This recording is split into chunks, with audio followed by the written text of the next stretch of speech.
Neska mutilak, zer moduz, nola zaudete?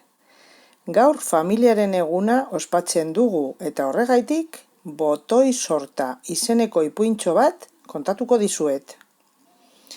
Ipuin honetan familia aniztasunaz hitz egiten da gaur egun dauden familia mota desberdinez.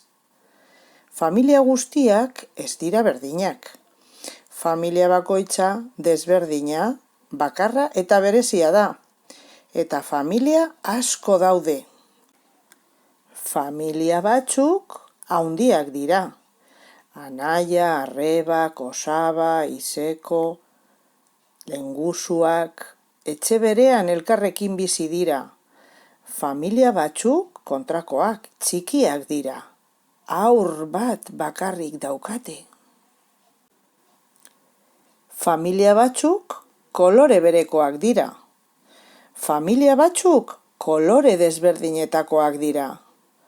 Familia batzuek aita eta ama dituzte eta asko maite dute. Familia batzuek aita eta ama dituzte eta asko maite dute, baina etxean bananduta bizi dira. Haurrek amaren etxean igarotzen dute denbora familia berriekin, eta beste aldi batzuetan aitaren etxean familia berriarekin.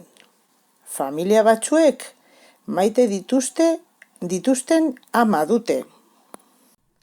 Familia batzuk munduan zehar ibiltzeko gai dira bakarrik dagoen haur batekin familia bat osatzeko. Ikusten duzue ume hau? Munduaren beste aldean dago bakarrik. Familia batzuek maite dituzten bi ama dituzte. Eta familia batzuek maite dituzten bi aita dituzte. Familia batzuek maskota bat baino gehiago dituzte. Baina badakizue zergatik diren familiak? Bakoitza hari ikustezin batek lotzen du.